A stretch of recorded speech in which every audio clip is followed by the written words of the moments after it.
ನಡು ರಸ್ತೆಯಲ್ಲೇ ಕಾಣಿಸಿಕೊಂಡಿದೆ ಚಿರತೆ. ಜನರಿಗೆ ಆತಂಕ ಕೂಡ ಶುರುವಾಗಿದೆ. ನಡು ರಸ್ತೆಯಲ್ಲಿ ಚಿರತೆ ಕಾಣಿಸ್ಕೊಂಡ್ಬಿಟ್ರೆ ಹೇಗೆ? ಜನ ಆತಂಕಕ್ಕೆ ಒಳಗಾಗಿದ್ದಾರೆ. ಸ್ಥಳೀಯರ ಮೊಬೈಲ್ನಲ್ಲಿ ಸೆರೆಯಾಗಿದೆ ಚಿರತೆ ಓಡಾಡ್ತಾ ಇರುವಂಥ ದೃಶ್ಯ. ನ್ಯೂಸ್ ಫಸ್ಟ್ನ ಸ್ಕ್ರೀನ್ ಮೇಲೆ ಎಕ್ಸ್ಕ್ಲೂಸಿವ್ ಆಗಿ ನೋಡ್ತಾ ಇದ್ದೀರಿ. ನೋಡಿ ಚಿರತೆ ಯಾವ ರೀತಿ ಓಡಾಡ್ತಾ ಇದೆ ನಡು ರಸ್ತೆಯಲ್ಲಿ. ಸ್ಥಳೀಯರ ಒಬ್ಬರ ಮೊಬೈಲ್ನಲ್ಲಿ ಸೆರೆಯಾಗಿರುವಂಥ ದೃಶ್ಯ ಇದು. ಹಾವೇರಿಯ ಐರಾಣಿಯ ಹೊಳೆ ಮಠದ ಬಳಿ ಕಾಣಿಸ್ಕೊಂಡಿರುವಂಥ ಚಿರತೆ ಇದು. ಕಾರ್ನಲ್ಲಿ ಊರಿಗೆ ಹೋಗ್ತಾ ಇದ್ದ ಜನರಿಗೆ ಚಿರತೆಯ ದರ್ಶನ ಆಗಿದೆ.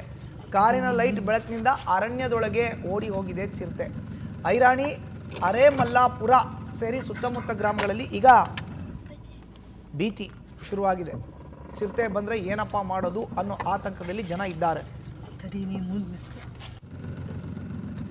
ಕಾರಿನ ಲೈಟ್ ಬೆಳಕನ್ನು ನೋಡ್ತಲ್ಲ ಚಿರತೆ, ಅದಕ್ಕೆ ಅದು ಅರಣ್ಯದೊಳಗೆ ಮತ್ತೆ ಹೋಗ್ಬಿಟ್ಟಿದೆ. ಬಟ್ ಸ್ಥಳೀಯರ ಮೊಬೈಲ್ನಲ್ಲಿ ಈ ದೃಶ್ಯ ಸರಿಯಾಗಿದೆ. ಅದನ್ನು ನ್ಯೂಸ್ ಫಸ್ಟ್ನ ಸ್ಕ್ರೀನ್ ಮೇಲ್ಗಡೆ ಆ ದೃಶ್ಯಾವಳಿಗಳನ್ನು ನೋಡ್ತಾ ಇದ್ದೀರಿ. ಇದು ಹಾವೇರಿಯಲ್ಲಿ ಐರಾಣಿಯ ಹೊಳೆ ಮಠದ ಬಳಿ ಕಂಡಂಥ ಚಿರತೆಯ ದೃಶ್ಯ.